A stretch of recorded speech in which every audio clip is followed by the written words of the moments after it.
Hi, it's Beth here. Over 65 Talking, episode 271. I'm talking to David Frost about the most amazing book called Kaboomer. And we've got to get into this book because it has so many good tips for, I don't know if it's just our age, but falling is a big issue.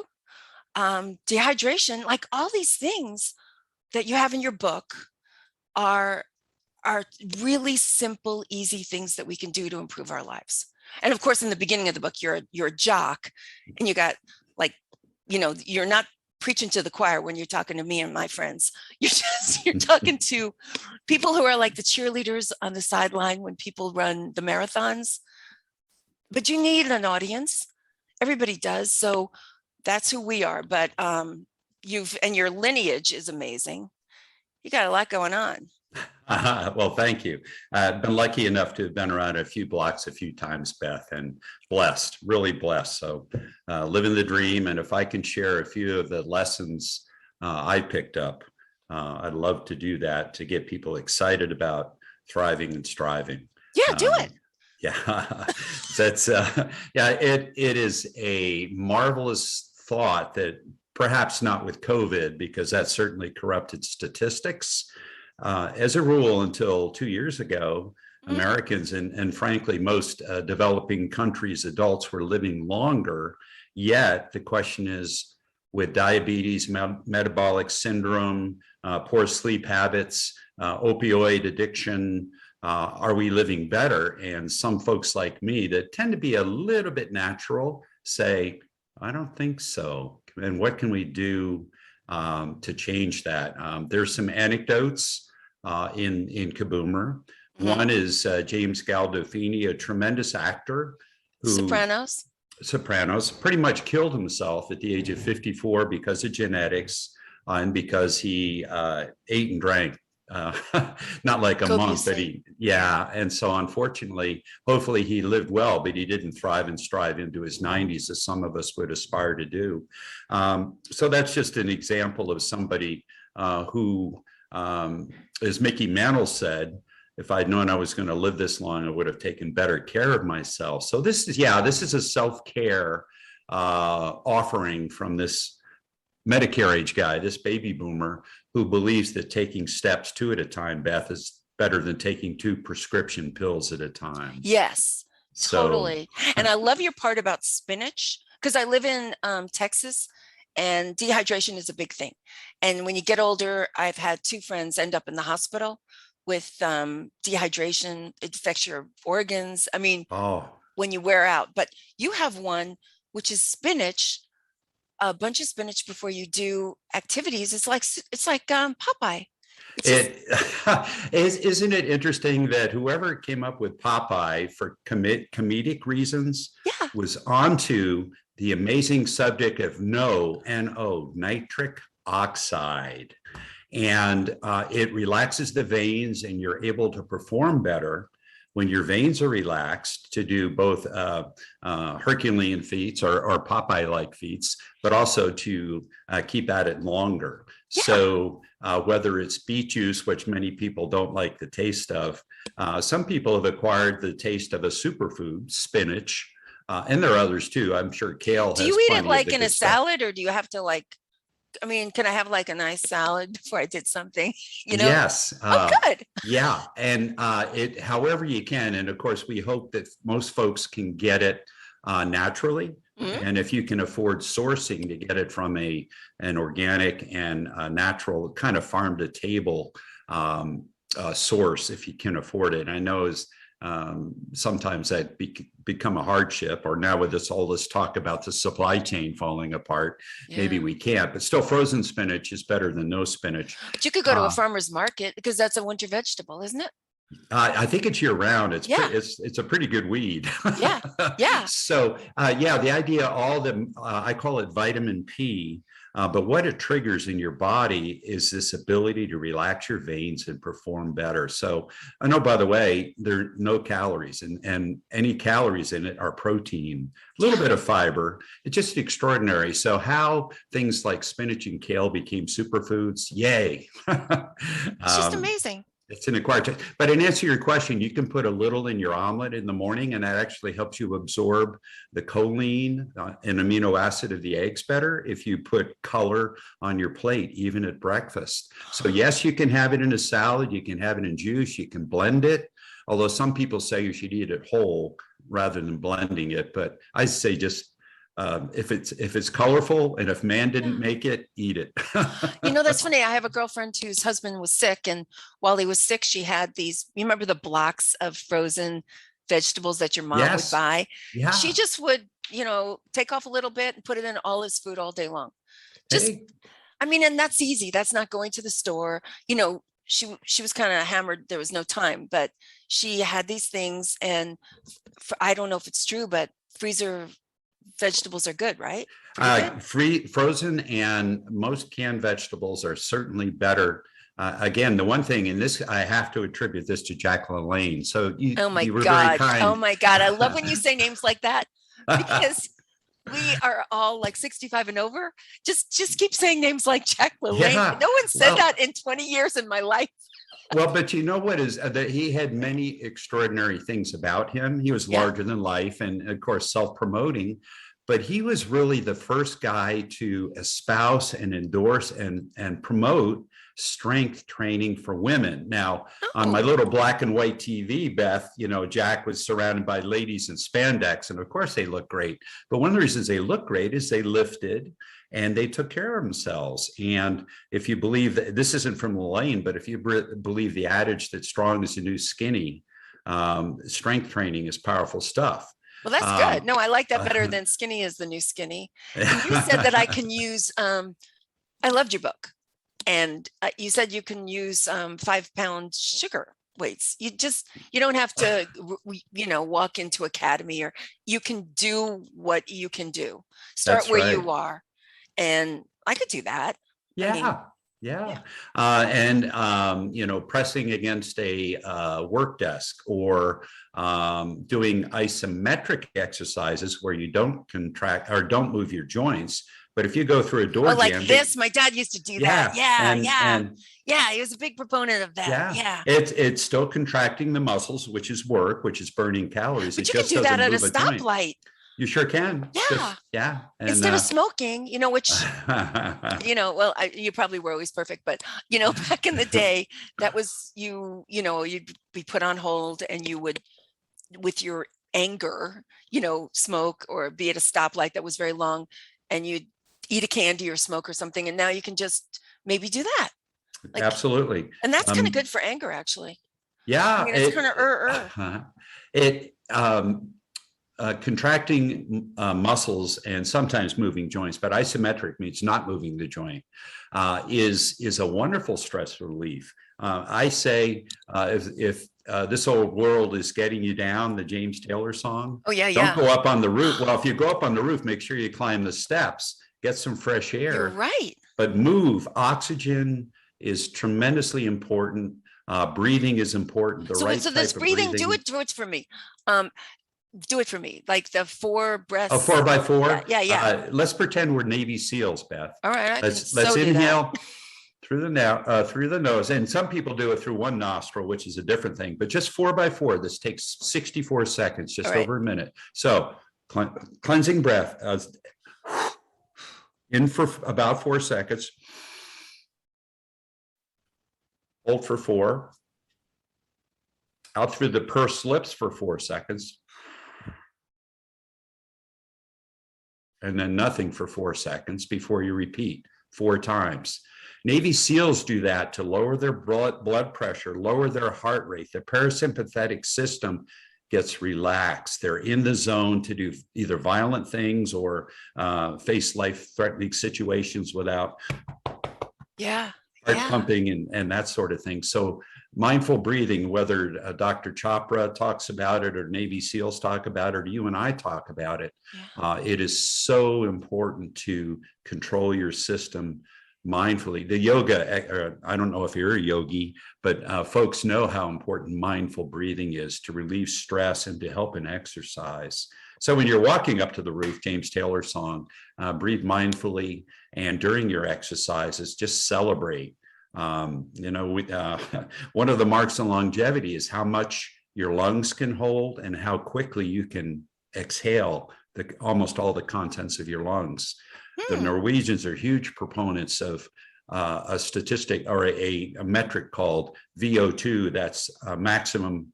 How much oxygen can you pump out to the 60,000 miles of piping that you have in your body, arteries, veins, capillaries. Isn't that amazing? Yeah. These bodies have 60,000 miles of piping. That is and amazing. That's just the circulatory system, not the lymphatic system, which is extraordinary on its own. And I'd love to chat about how important it is for folks our age to do down dog or get your head lower than your hips, take Why? cold Why? No, I showers. didn't. Tell everybody that one, because you can do that. That is possible. Oh, absolutely. Just to even bend over, not get lightheaded, but to bend over, it helps. Our brain doesn't have a separate drainage. Our brain has a separate drainage system. It's not part of the lymphatic system of our body, but our lymphatic system doesn't have a heart. We have to use muscles or cold showers. Oh, to push it out. To push it back, to get to flush the toxins from your liver, flush the byproducts of exercise out to the kidneys. And so when you do either you bend over or you do a downward dog, how does that work? Well, the collection point for your lymphatic system is just above the heart, up near the vena cava. So if you lower the head lower than the hips, gravity is going to help. What also helps pulsate all these thousands of miles of collection that lead in the lymph nodes around your body and then go to the central collection point. The contraction of your muscles help with that. Cold showers, hot and cold showers, and breathing help with that.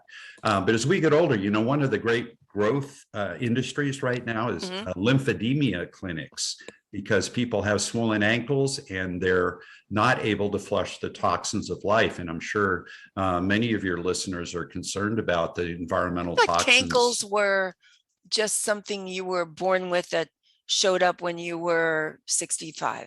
Cankles, it's like an ankle that's a cankle, Yeah. And I just thought, I didn't know that was actually water.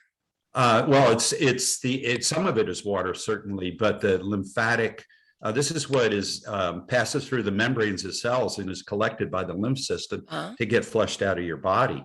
Your lymphatic system has 3 times the volume of your cardiorespiratory system. Oh my God. So we have to honor that. And we want to honor, if there's one organ other than our brain that we want to honor in our body, it's our liver. Our liver does so much for us: stem cell production, white blood cell production, but that's our detox organ. Wow. People say, oh, you got to detox. Well, you know how you detox? Treat your liver well with vitamin P for plant, water, and helping flush out the toxins of everyday life, So those lymphatic places for your ankle, I've never heard of them. Well, just because we sit, so if you get your feet up higher, gravity is going to work to have. So instead of going to that clinic, you could just put your feet up against the wall and it's a great one, isn't it? I mean, and oh, by the way, you get a little more, little less work for your heart to pump to this noggin muscle between our ears. So I hope your listeners know just absolutely how imperative it is that we take care of our lymphatic system. It will take care of you. I didn't even know that. It is extraordinary. It's a growth industry, and rightly so, because if we're not, it's the sanitation department. So this thing where you wake up in the morning and you drink a glass of water, is that a good one? It is. Actually, I would say try to get at least 16 ounces of water. So you start the day off. I mean, you've probably slept for 6 to 8 hours without any liquid. Right. So you're dehydrated when you wake up, likely. Now, of course, people say, well, I don't want to drink so much, I get up 5 times. Well, guess what? With exercise and timing your water consumption, you should be able to sleep through the night. It's not, unless you have, for the guys, the benign prostate or worse, prostate problems, and for the ladies, perhaps some of their pelvic floor issues. But just the fact, drinking water, if you sip it throughout the day, you don't have to chug a lug a lot before you go to bed and worrying about interrupting your restful restorative sleep. Okay. So, Okay. That's good. yeah, Then there's this other one, another part, like I've got sections of this book that I've got to get to sure. because it's so great. All right. Falls. Ah, Except for three older people I know, women especially, it's the downfall. It's the final fall. It is so upsetting. And you've got tips. Like that is so amazing about using your not dominant hand. oh, Oh my it gosh, is. I told my mailman about that. I mean, I'm like, I don't care if you need this, your mother does. You know what I mean? Like it's The main thing, believe it or not, I'm a simple guy. Well, you probably believe that, Beth, but if there's a simple rule, I call stability our accident insurance in our yes, physical bank. yes, So it's our accident insurance. And yes, you have to work at it to be kid-like. So number one, it's your accident insurance. Number two, our goal is to be as kid-like as we can. It is validated that children and teens trip and stub their toe as much as we do, yes. but they don't face plant because they have the what we call the spatial recognition, fancy word, proprioception, to recover, and their neuromuscular system adapts and they don't fall. They just, Because when they so play ball, they're using their left hand and their right hand. And I never use my left hand. I do walk upstairs with my right foot first. This is I'm using my left hand so much less than I did when I was younger. This is so interesting. So I'm doing picking up groceries.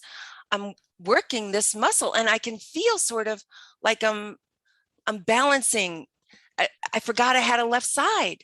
isn't I'm not that kidding. and these bodies are amazing, but it's a lot better when we use both, and each side, front to back, left to right, are sort of equal in strength, stability, stretching, and responses so that we do not fall. The statistics are so sad. 1 out of every 3 people our age falls every year.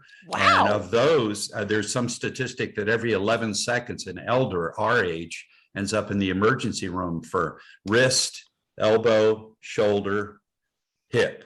And of Hip is course, the as you thing. mentioned, unfortunately, the ladies who are the child bearers have the bigger issue with osteoporosis, and we cannot afford to fall. I tell my clients, I'm blessed to work with some folks that have physical challenges of both muscular dystrophy and Parkinson's disease. And I said the best number of falls is 0. Right. That's a Right. goal, maybe unobtainable, but sooner or later, falls lead to bad things, jars your brain, causes a blood clot, or perhaps a fracture, and we don't want that. No. Because when you go in for invasive surgery at older ages, unknown unknowns, awful afters, complications could happen. Doesn't mean they will, but anything we can do to get our folks excited about stability is important, but you got it. Use your offhand instead of always using your left foot to climb the stair. Take the right foot or walk up sideways, crossing Oh, over. that's a good idea. Retraining your body to be kid-like. Yeah. Beth, a couple tests for longevity, which are pretty easy to do. One is to get up from the ground without using your hands, like we No, used to I mean, do. can you, because I did it. I mean, I read this book Yay! like 3 times. I know. Can you, can you, can you go to your knees or is that cheating? Uh, Like, it's hard. Ideally, and your hips might not allow it, but one of the tests from, and there are others, I'll share others, Yeah. but Give me one of something I can them do. is relying on your leg strength and stability to rise and to go down. It's just as important to gracefully fold if you did stub your Interesting. toe than Right. face plant.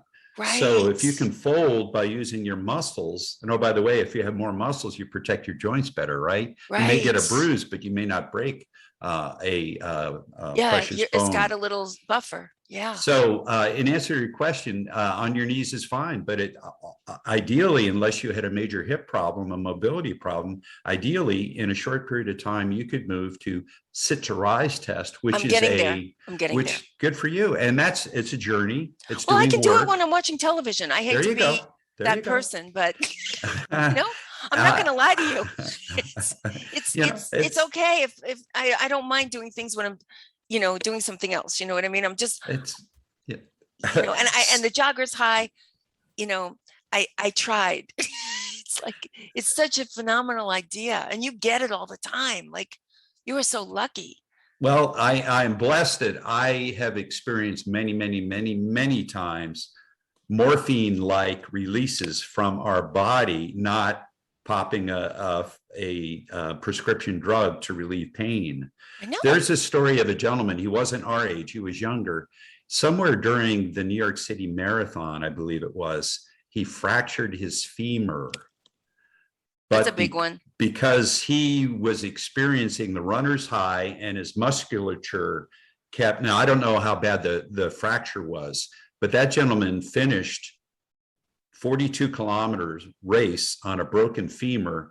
His endorphins had him on a runner's high that fought that pain Wow. that he noted. He's like, Wow. oh, this isn't right. And when he stopped the race, that's when he noted. So these endorphins, they're morphine-like substances. We have hundreds. I don't know the exact number. I don't know if the experts know the exact number of happy hormones that if we are able to stimulate, maybe we can skip some polypharmacy. Nothing wrong with the pharmaceutical industry. Hey, God bless them No, for no, what no. they did I'm with all COVID. for, But we went through the freeze over the winter, and the city was shut down. So let's say you needed medication. I mean, I'm not on any medication, but I have friends who need thyroid medication, and it's much better if you can, resource it with your own body. either to exclude it under doctor supervision, of course. Yeah. I'm not a professional, I'm not an MD, either to exclude it or to mitigate the amounts, because it's not just one drug. If people have thyroid problems, I mean, that's the That's a endocrine serious system. thing. That it is serious, either hyper, or unknown. But the idea is to mitigate the number. Our age, the average number, valid statistic, the average adult our age takes 5 prescription drugs a day. If every one of those is a mandatory stay alive thing, I get it. Yeah. But why do we have an opioid problem? Because Yeah. doctors were prescribing things instead of getting people to move and experience their own runner's high or rower's high, and generate happy hormones. Here, put a Band-Aid on called opioid. Yeah. Something's wrong with that. Yeah. And being on 5 drugs, they can interact. It's Unknown dangerous. Unknowns. Yeah. No doctor has, that's why I love working with people our age, because generally I know what they're experiencing. I don't know what the ladies experience, although I'm married to a wonderful lady that's postmenopausal and, hot flashes and all those things. Yeah. And if she doesn't watch it with her D3 and her calcium, her bone density may lower, and we don't want that. She's just a real girl. Yeah. Yeah. But if things are essential, yes, I'm not here to say drop everything. But if we can do with less or nil or no, yeah. Again, 2 steps at a time, 2 It's pills hard. at a time. It's hard. I was with menopause. I had a traumatic menopause. It started 9/11, the day, and my whole system shut down. I just crashed, and I was put on my endocrine system got messed up. I shrunk. I needed all these drugs like hormones, and I took them. And then there was one left, and I was scared to go off of it, like Dumbo's feather. You know what I mean? Mm-hmm. And the doctor was so clever, because she kept saying, well, I'm just going to half it. And by the time I was ready to let it go, I was paying a lot of money for nothing. Mm-hmm. And actually, it was actually cow urine, and it was expensive, which kind of irritated me to begin with. I mean, that's just terrible. The rest of the story. Yeah.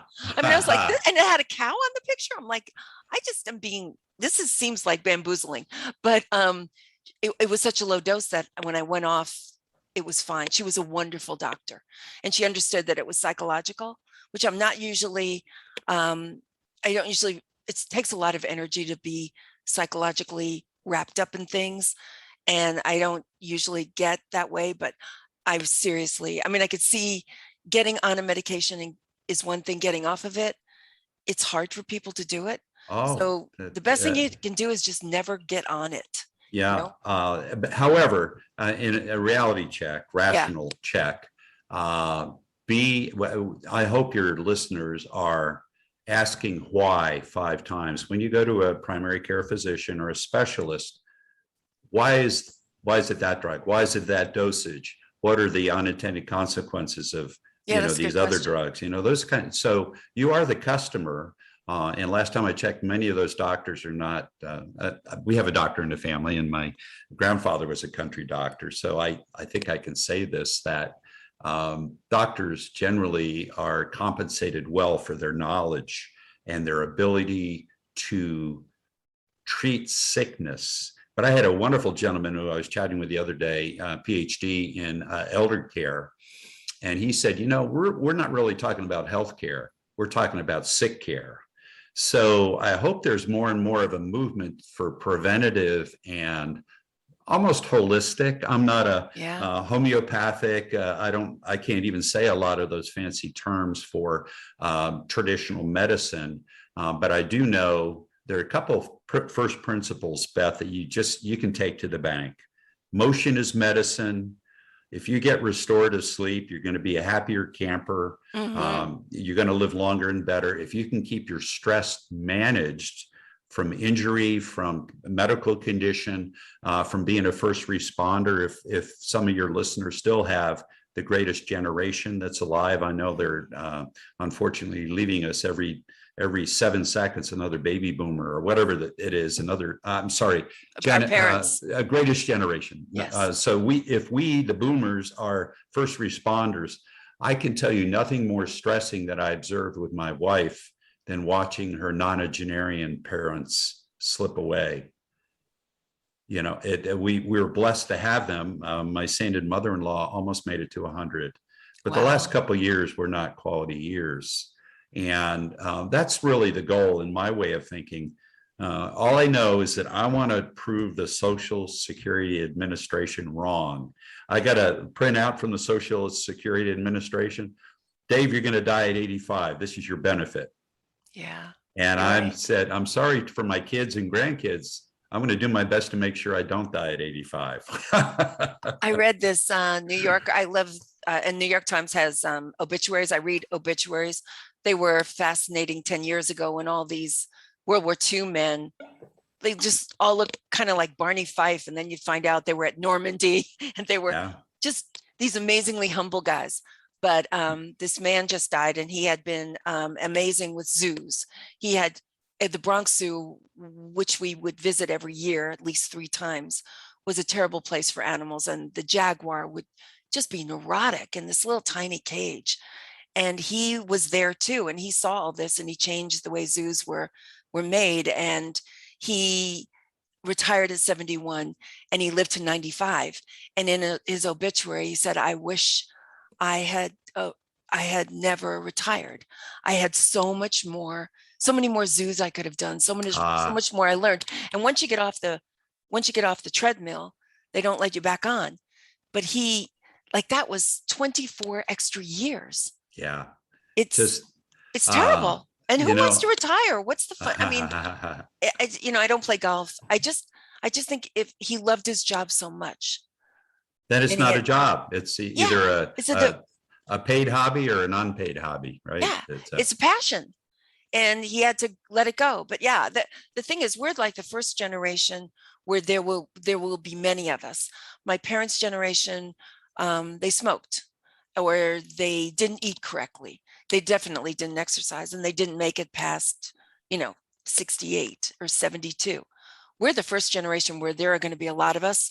And my goal is to always be able to get up out of the chair. My girlfriend, Lynn, who read your book, because we were talking about you, she said she's really very active, and she lives in like a Sun City place. So she plays all those games. She's flexible. She does everything. She says she and her friends get fatigued, and she's 72. And she is there any trick that you have up your sleeve? Yes. Well, it's not a trick. It's called doing the work. That wonderful actor, Tom Hanks, who is very active. He's our age. He's 60 something. He moved to Greece. He's a Greek citizen now. Is he? Oh, yeah. I want to get him back. I didn't know that. But he said, he has a work ethic, and I think that's a part of the reason for his great success. Do the work. And, we're asking folks to maybe sometimes get a little uncomfortable, maybe sometimes manage their time to sweat. Yeah, 5 or 6 you days a talk about week. that a lot. Yeah, sweat is so important because that releases the good cytokines. These aren't COVID cytokine storms. These are the chemical messengers that say, oh, you have some micro tears in your body because you just played pickleball. Right. And if you get good sleep, drink a lot of water, and eat clean, those muscles should get a little thicker, get a little longer, well into your 80s. Whoa. Yes, you can. It's not as easy as when we were younger. Our heart rates are lower, our testosterone, and remember, women need testosterone too. But if this is a long-winded answer, but it's so fascinating that fatigue, which makes cowards of us all, if you believe the Vince Lombardi chat, partially, it could very well be, I don't know the stature of Lynn, but I suspect that she may not be getting enough macros and micros. And that if she, what nutrients, are those? Macros are protein, carbohydrates, and healthy fats. Okay, yes. And micros are vitamin P and minerals. Okay. And she might, I don't know when her last lab work was, but she might have a very simple, what are some of the B vitamins are extraordinarily related to vitality and energy. It may be as simple as if she's really excited about a plant-based diet, if she's not getting enough B12, that might vitamin B12. What food has B12? What would you? That broccoli? If you eat color on your plate, you talk about that. Yes. Eat the rainbow, and hopefully you can trust the source, of course. But generally, without getting into the specifics of either the water soluble or the fat soluble vitamins, and that's another story as to why they're called vitamins. The guy that christened the name vitamins thought they were amino acids. And so that's where the amine came from. Oh my gosh. Vita meaning life, amino acid. But they're, and in fact, some folks say vitamins, like 2 in particular, that our bodies can sort of generate, D and K, which are fat soluble, that's good, are not really vitamins at all. If we get natural sunlight, our bodies go through a series of chemical steps to generate that powerful vitamin D3, which for the ladies is really important to help. So how much sunshine a day?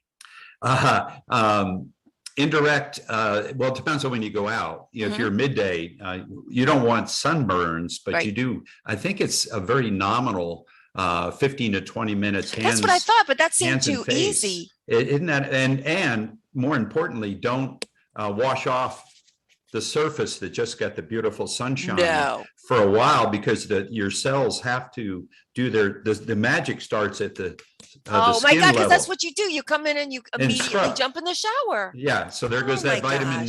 There goes. Now that's a good one. Chance. See, you've got some really good ones that I never heard before.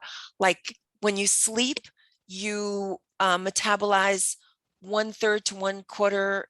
So you're actually working out while you're sleeping if it's a good sleep. Exactly. And if you could add a little more, Beth, if you could take a warm bath or a cool shower 90 to 120 minutes before you go lights out, you'll burn even more calories. That is so amazing. But how many of us take the time to do a warm bath 90 minutes to 2 hours before we hit Nobody. the hay? But a cold shower? A cold shower, believe it or not, also gets the body shifted from day to night. So a warm bath. Really, a warm bath. I mean, I do the candles. That would be like New Year's Eve and Christmas. Well, but a make cold every shower, day Christmas. Yeah. A cold shower is quick. And it helps your lymph system too. Remember. Wow. So then you got all this stuff about comedy, which is sort of my thing. I was class clown in my school. I'm very proud of it. I know. Yay. Year after year, it was like so amazing. And they probably voted you most eligible to take home to mom and dad too, right? Oh no, nobody wanted me. I was they called me the ballerina we call elephant. I was the one who was like, hi, and all the candles fell off the table. No, I was a little too exuberant for myself. But Yeah, well, I was hyper, but it's really great to be hyper because at 65, I'm still running. Do you know what I Good. mean? Like Yeah. like the Yeah. nuns didn't like it and I got in trouble, but I still have that. Being hyper at 65 is awesome because I'm normal now. Yeah. I Well, walk actually, I around. wouldn't say you're normal. You're normal in fitness years for a much younger person, but you're probably abnormal in a positive way for people our age who are starting to wind down. I never really finished answering your question for Lynn, by the way, Oh yeah, about Lynn, and why. she's gonna want the whole answer. Number one, am I drinking enough water? Okay. Almost 50% of our body is water, and over 40% of our skeletal muscles that keep us moving and moving joints for pickleball, tennis, whatever she's jogging, whatever. If you're dehydrated, that's the number one sign of fatigue. So No. she may not be drinking enough water, or she may be having something if she's taking some medications that may be diuretics. So the number one thing is hydration. There are three nutrients that our bodies need: macronutrients, which are fat, carbohydrates, and hopefully fiber, not simple sugar, right? Hmm. No high fructose corn syrup, and protein. And she may, I don't know her basic metabolic rate, but I would hope that if she's maintaining her weight, I hope that she's maintaining her vital tissue, which are her organs and her muscles. Mm. Because if you don't, our bodies scavenge. It's a process called catabolism. It almost sounds like cannibal. Yeah, it does. But why do people, as they get older, why do they look old? Well, one of the reasons is they've lost muscle. So they look sloped over. They're not standing tall and proud. So there's two S words that I would share with Lynn, Mm. and I would encourage her that this is a big deal. She's vital, she's busy, but if she's fatigued, now if she's overtraining, that's so number one is hydration. Number two is she working so hard that she's overtrained and maybe not getting restorative sleep at night. You said that, like, take a day off. And I asked her about that and she said, yes, I do it. So she Good, does. Yeah. good, yeah. So there's a checklist that we could go that she could go through, and if she needed help, it is so important to sleep well and to enjoy activities of daily life. She's a vital person, but yet if she's tired, is there something she could do? It may be as simple as she's not eating enough macros or healthy fats. It may be that she's dehydrated. It may be that her sleep is not deep or restorative. So there are some. Remember, we sleep many hours less than our forebears did. We, electric lights and 2 hours boost less every screens. night, right? And that is A, less calorie burn, B, less time for our amazing brains to recharge, and the brain doesn't have a lymphatic system. It has to flush on its own. So if you go without sleep for 18 to 24 hours, you're drunk. Wow. It has the same effect as being legally drunk in most states. Wow. Sleep deprivation is evil, and it can happen in small doses. Postmenopausal women that can't get deep sleep. Well, they did it for torture in the wars. Yeah, yeah. So I'll tell you, the chapter in the book, as you remember, it's called Mimicking Morpheus. Yes. Morpheus was that little nymph that used to hop in the ladies. I looked him up online to see the history of him. Yeah. Yeah. But isn't it amazing? The Morpheus is the root of the word morphine. Yes. So when you sleep, all the magical endocrinal and bodily things happen to create positive hormonal flows, serotonin, dopamine, and lowering cortisol. You're right. It's simple yet hard to do the things. Well, menopause really screws up most gals. Sleep, I don't know what happens, but that's it. It's so hard to get it all back. But the shower idea, that's a good one. And the fact that you lose so much weight sleeping correctly, not incorrectly, right? Right. Yeah. And getting both the three main times when your body restores, recharges, and rebuilds: deep sleep, that's for your body; REM sleep, which is the dreams and that sort of stuff. But there's a period in there, the delta wave period it's also And there's studies that can do it, but generally some folks, now I'm not a huge advocate. Hey, Dave, do you have a fitness watch? Yes.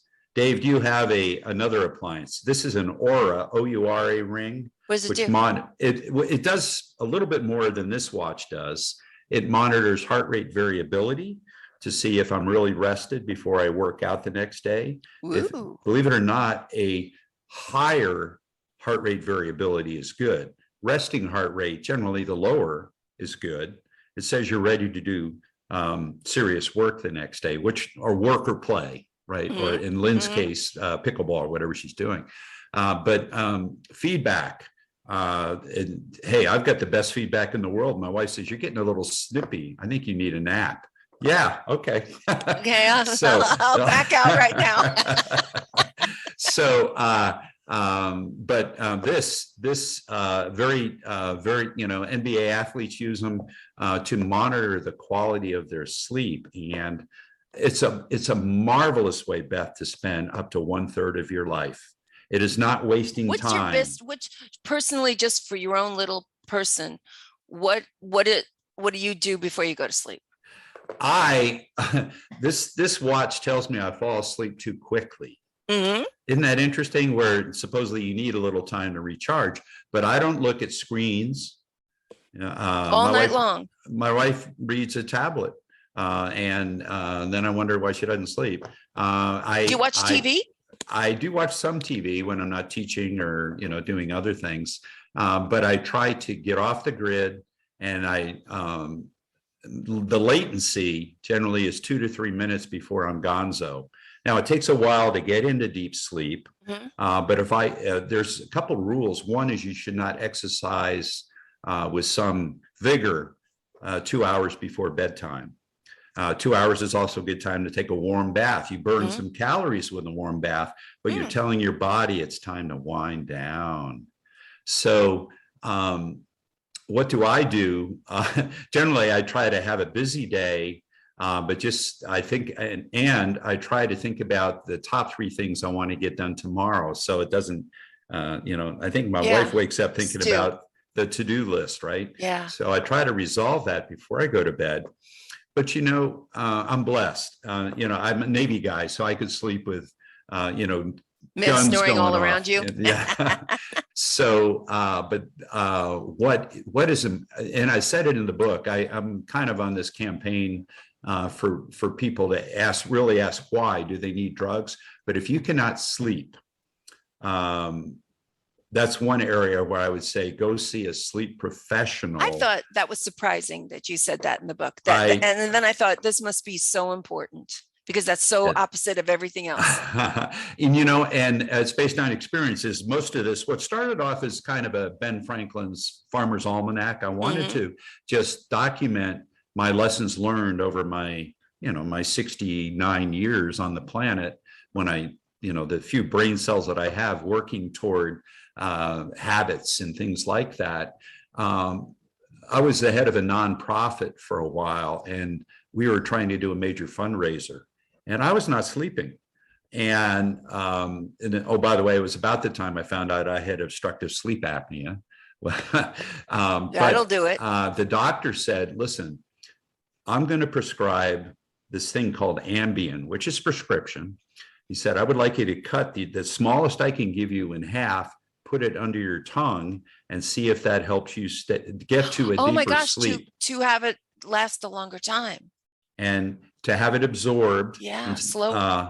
And did that work? And so for a short period of time, I did take a very, very, very small dosage of Ambien to get me through that life hurdle where I felt it was important to make a lot of money for my nonprofit.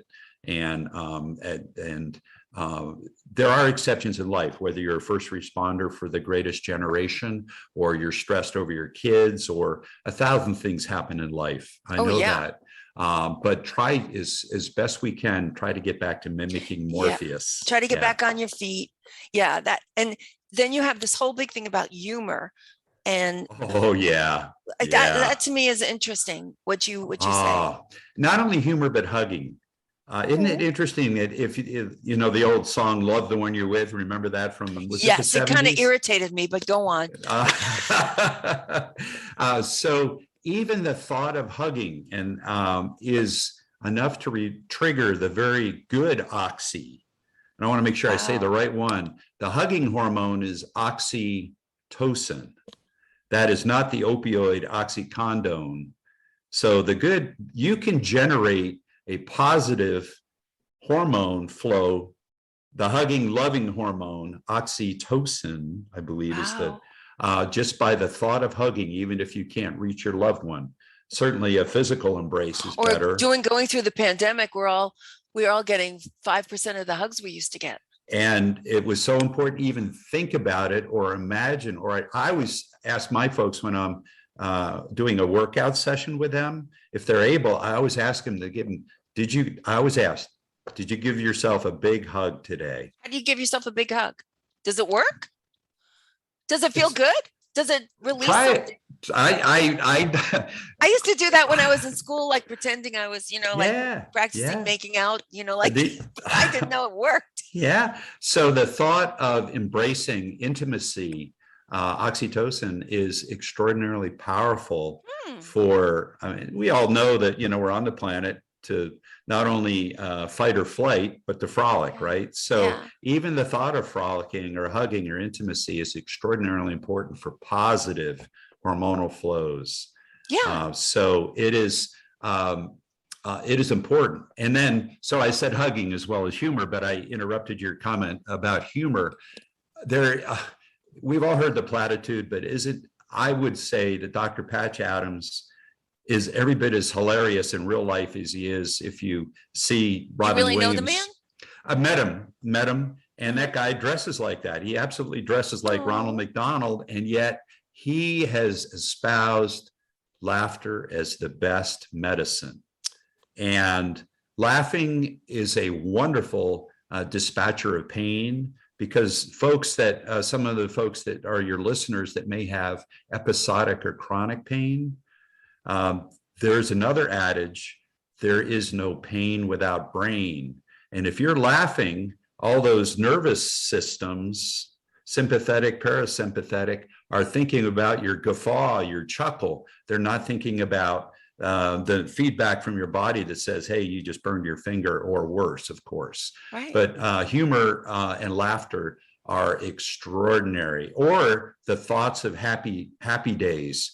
Why do we bring dogs into hospitals? Because almost everybody that pets that beautiful dog with it, puts the nose up on your Yeah. thigh in the hospital bed, that brings back happy day memories. And when you're Yeah. thinking about those, your body is not thinking about the neural systems, the feedback of pain. So Yeah. there is no pain without brain. So Does it really burn calories? laughter, Yeah. yes. Now, not as much as a brisk walk, Yeah. but you're exercising muscles, aren't you? Yeah. So yeah, and And it's I part guess of. you're breathing. It just does seem to be like my last podcast was called "Too Schlubby for Sex," and it's a good way to start the conversation. Yeah, Like the COVID, and it's not just our generation, but younger generations. Apparently, this thought of physical intimacy is less, and I don't know if it's because we're spending time on devices or texting instead of sexing, but yeah, you gotta look around. You gotta figure it out. So yeah, one thing, in the interim, you could buy a dress in a larger size for your wife if she ever goes through a period, and then people come up and they say it looks like you lost weight because the you dress is know, loose. if it works, it's a good tactic, Beth, and It makes you feel um, better. I mean, it you're working towards. You can't go from 0 to 90. You have to take baby steps. That's what Now, I there think. may be 10% of people our age who lost weight during the COVID gap year. But I know that I put on a COVID 10 or 12 and I worked out, but it was different. I think it was the mental stress more than the Yes, lack of physical activity. it was so scary. Like 18 months ago, it was so scary. And yeah, and then you don't get out as much. You're not hugging anybody. You can't see their smiles, you know, I was asking people who wear masks all the time, how do you voice your emotions? And they say, well, you have to use more adjectives. So Yeah, you're walking with your friend and you read their face the whole time, and now you can't. You can't it's see if it's a happy face or it's so hard to, if you're emotional, how do you gauge the reaction of someone if they're wearing a mask? I found it it's real hard. and unfortunately, we modern Americans resorted to comfort foods. Possibly some of us maybe had a nightcap that we Oh didn't yeah. used to have. Oh And if you yeah. think about a nightcap is 80 to 100 calories. I know. In 6 weeks, that's another pound, and it goes to fat. I And oh, by the know. way, hurts your sleep. It takes over 6 hours to metabolize an adult beverage. So if you have a nightcap at 10 o'clock, guess what you're going to get at 4 o'clock? A wake up call the next morning. So, and oh, by the way, That is it interesting. also dehydrates an individual. Alcohol tends to So a dehydrate. nightcap is not working. An early nightcap might, or Like 6 occasionally, o'clock, maybe? Well, that, maybe. yeah. Yeah. Depending on your bedtime and your own tolerance.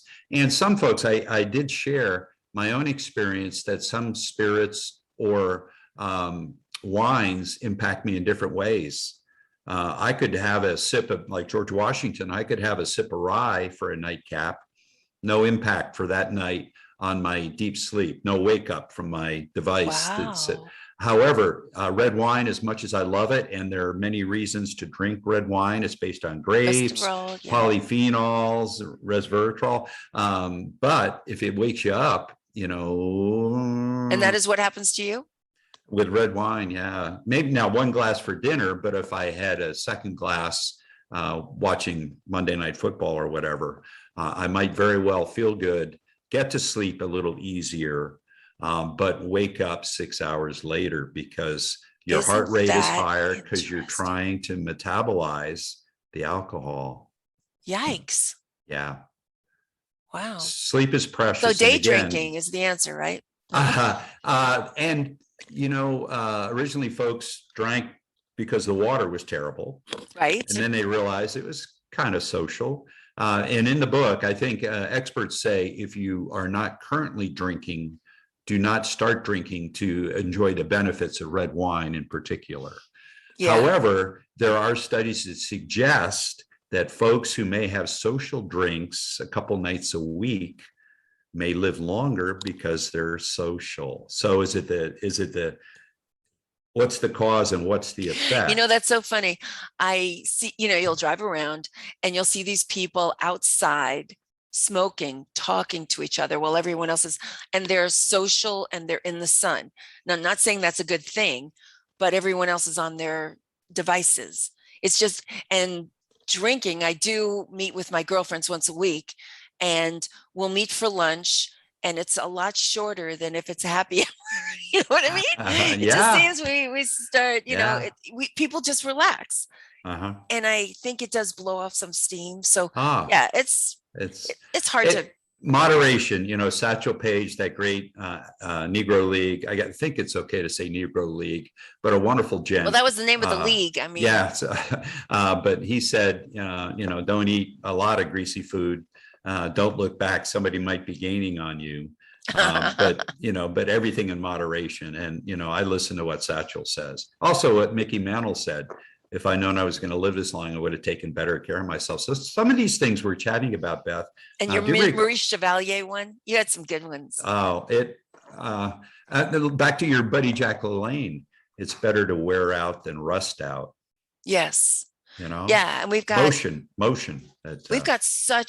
We have such an option. I mean, we can live for so long, and in my family, I don't think I'm going to get grandchildren till my son's in his 40s. So I have to hang pace around. myself. I know, but I gotta stay in shape. I want to run around. People had kids when they were in their 20s. Now they're having them in their 40s. That's a 20-year gap. I gotta keep myself going. Good for you. Thrive and strive.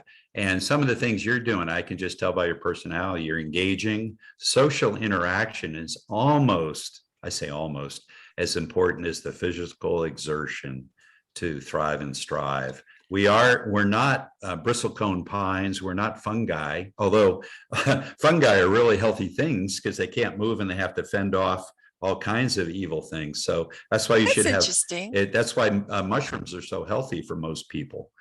Some people even advocate anti-carcinogenic products of some mushrooms because those poor fungi have to, eat manure and they can't move like we can to avoid danger. Mushrooms are good for you for macronutrients. Yeah, you have this whole, I know you have to go like in an hour, but you also had the thing where you feed your gut what your gut wants to eat, like onions and I think mushrooms. And that was very interesting. Leeks, yeah. Yes. And I was blessed to sit before COVID on an airplane with a young doc who I knew he was a doc because he responded, "Is there a doctor on the plane?" Because oh my God, I bet every doctor is just waiting for that moment. Yeah, like Superman. Young man and a internist. He shared two things. I believe, and he worked in the public sector for state governments with things, I'm sure he's very involved with pandemics now, but he said two things I'll never forget. Well, three things actually. If you get a good, well-balanced diet, you don't have to worry too much about prebiotics or prebiotics or probiotics, the yogurt and you mentioned the onions and the garlic and the leeks and things like that.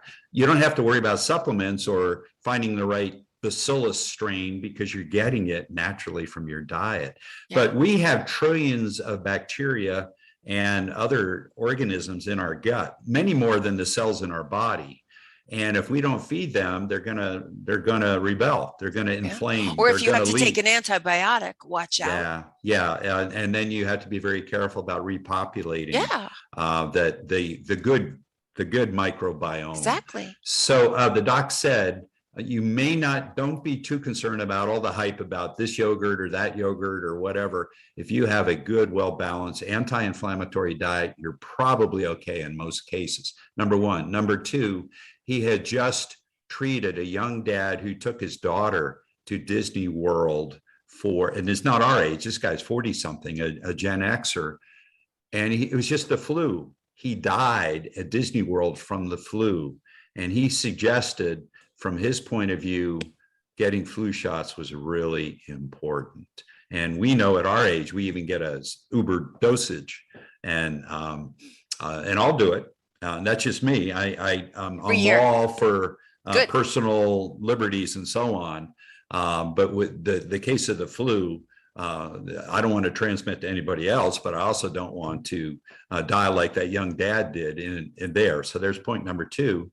And point number three, he said the gut is so important that he has performed fecal transplants for severe gut patients so that they could get somebody else's microbiome so that they can thrive and strive without having intense gut problems. Joyce Carol Oates' husband was sick and she did that.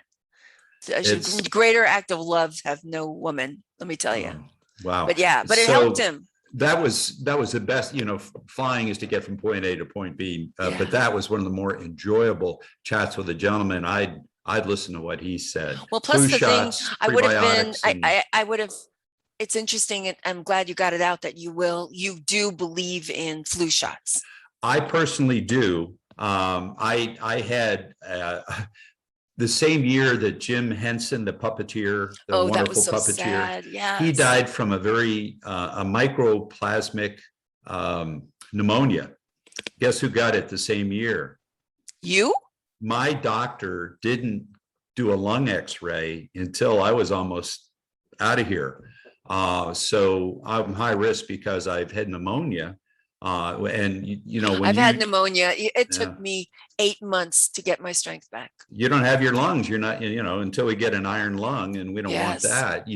Or until we learn how to breathe in water again, we need our lungs, right? So, did you have damage? I am blessed that I think I recovered. The doctor said that was close, but you have good protoplasm. So I attribute my recovery to being pretty fit and athletic. I really Did you end up in the hospital? I went to the emergency room twice. Whoa. Yeah. And then it would just shake it out. So that's just a flu, but flu kills. Yes. And, now that I have kids and grandkids, I'm going to do everything I can that I do my due diligence, but I do believe as a over 65 pneumonia survivor that having a flu shot is a prudent thing for me to do. Oh God, really well, I'm going to have to do it too. I wanted, your name is so fantastic. And Ralph Waldo Emerson, but I have a story about Robert Frost. You know, that guy that helped me, my husband, when he was in 1954, he lived in Decatur, and your Robert Frost, that relative, would go to Agnes Scott College in Decatur and speak, lecture, and everything. And he had a teacher in third grade, and her name was Mrs. Deedman. And she had a party for him every year. And she invited Kit to come meet when he was a third grader, Robert Frost, and he shook his hands and he said, all he really remembers is a bunch of white hair. But the interesting thing is, and you need to know this, they say he stayed at the college, and that there was a special secret entrance to the kitchen so we could have coffee every morning. But he stayed with Miss Deedman. You need to know that. Oh, shh. I know. But the hugging hormone, that's it's good for them. But that was a heck of a time in Decatur, Georgia. Ooh. Wow, right? Poet laureate and seeking the hugging hormone of a third grade teacher. Woohoo. There you go. But if I may share, people think him as a very stoic, iambic pentameter kind of thing, poet laureate of the state of Vermont, who spoke at Kennedy's inauguration. And the fences. The guy had a wonderful sense of humor. And if there's one line I'll share with you for your listeners, Beth, he said, we spent too much time focusing on one bone in our body, the wishbone. Oh. So, if you build on that a little, you think about, I wish I could get healthier. I wish I could move. I wish I could do these things. Yeah. Well, maybe you can. If you think you can, maybe you can. So I love that line. Apparently the guy had a droll sense of humor. We'll have to ask the third grade teacher. Yeah. I think you had a lot going. I think you had a lot of things going. Between the sheets, he may have been really funny. But isn't it interesting that instead of having a wishbone, if I think I can, or I think I can't, I'm probably right. So I write screenplays, and it's always when that happens. It was always when this happens, I will do this. And it's a waste of time.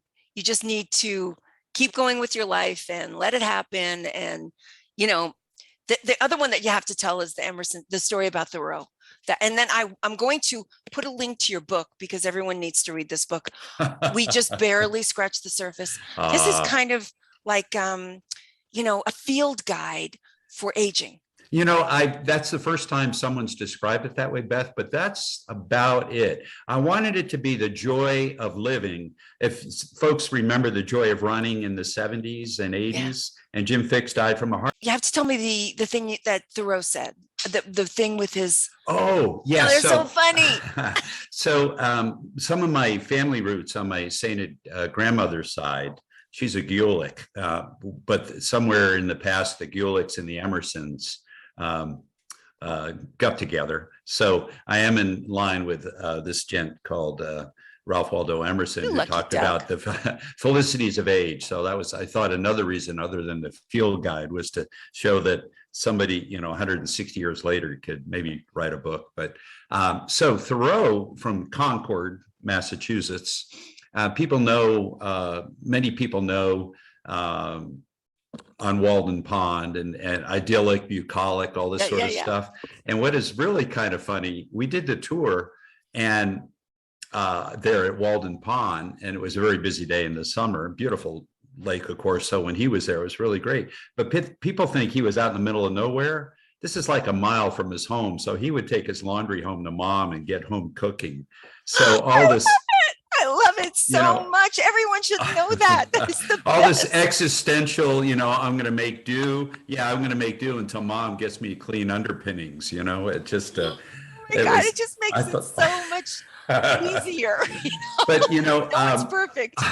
off the beaten path, if folks would like to go to where the Patriots Day, April 19th, I think it was 1775 at Concord Bridge.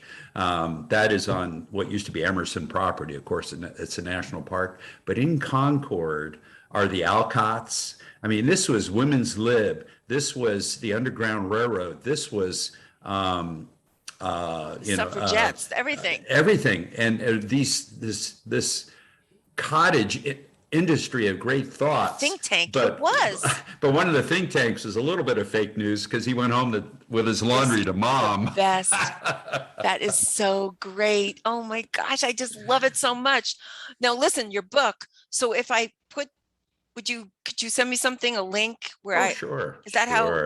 Are you going to do an audio of your book? Because your voice is great. Oh, you're very kind, Beth. There is an audio version. I'll send you a review copy if you'd like that. But if folks go, it's available on Amazon or other places. If you type in Kaboomer audiobook, you should be able to find it. But again, unless people are very kind like you listening to this voice for 8 hours. No, it's a good voice. It's a good voice. It enunciates. You're clear. A lot of people are not reading; they're doing audios. The reason it is in 7 main chapters is to make it in bite-sized chunks. Oh my gosh! And then at the end of the book, you're like a review of the book. The last page. It's just you did a good job, like almost like it's a course. Well, or a field guide. I was brought up that you tell folks what you'd like to tell them, and then you remind them what you said. So in 8 hours of listening, or in a rather large paperback of 310 pages, that was the idea of the field guide. I love that, Beth. That's a great description of what I tried to accomplish. Yeah, like looking up, sleep, and food. And like I will do that. It's dehydration, like what you said, is all possible for me to do. You're not out of my league. You're not telling me to go buy $300 worth of things at REI that I'm never going to use because I know myself. Like I love your 5-pound sugar. Like I totally have that. Or carefully lifting the chair. Body weight can go a long way, but to truly avoid a dreaded term called sarcopenia, you want to push-pull heavy stuff, as heavy as you can. You don't want somebody to be a gentleman and lift your suitcase in the overhead on the airplane. No, I got it. You want to lift up the gentleman's suitcase just to show how studly you are. But moving heavy stuff is truly extraordinary medicine. There's only 2 ways to really get an extra 10 years of life. Now, someday there may be senolytics, which are pharmaceuticals that can, at the cellular level, promote longevity. So that's number 1, senolytics, big word for avoiding senescence, zombie cells that slow down your body. You don't have it because you're on the go. But number 2 is go into space. In space, your telomeres lengthen. So the end of your DNA doesn't clip off as often because the shoelace tips are longer. And number 3. Does that mean they live longer?